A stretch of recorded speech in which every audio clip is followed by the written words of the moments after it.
भ्रष्टाचार के आरोपों में घिरे नीतीश के लाडले मंत्री अशोक कुमार सन्नाटे में हैं।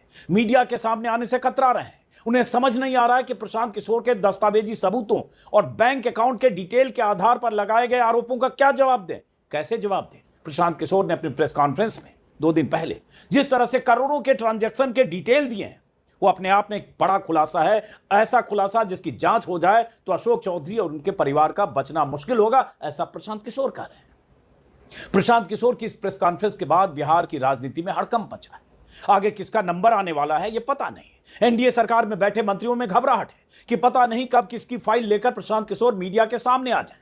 प्रशांत किशोर ने अपने खुलासे की शुरुआत कुछ दिन पहले, कहें तो लगभग 2-2.5 महीने पहले, सबसे पहले बिहार बीजेपी के मुखिया दिलीप जायसवाल से शुरू की थी और अब स्वास्थ्य मंत्री मंगल पांडे से लेकर उप मुख्यमंत्री सम्राट चौधरी और बीजेपी सांसद संजय जायसवाल की कुंडली खोल चुके हैं। इतना कुछ होने के बाद भी बिहार बीजेपी के दिग्गजों की बोलती बंद है।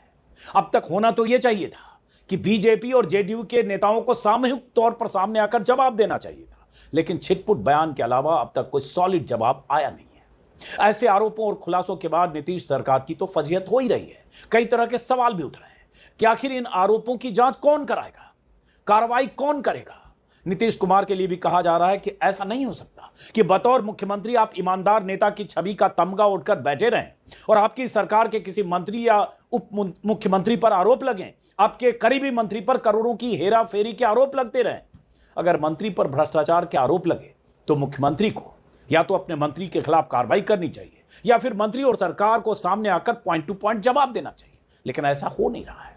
प्रशांत किशोर की प्रेस कॉन्फ्रेंस के लगभग 48 घंटे बीत चुके हैं, लेकिन अब तक ऐसा कुछ हुआ नहीं है।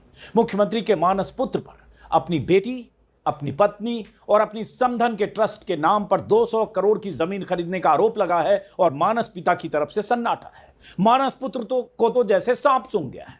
उल्टे ये जरूर हुआ है कि जेडीयू के एक प्रवक्ता नीरज कुमार ने अपनी सरकार के मंत्री के खिलाफ ही मोर्चा खोल दिया है। नीरज कुमार ने कल लगातार बयान देकर कहा है कि पार्टी पर इस तरह के गंभीर आरोप लगे हैं, इसलिए अशोक चौधरी को सामने आकर जवाब देना चाहिए।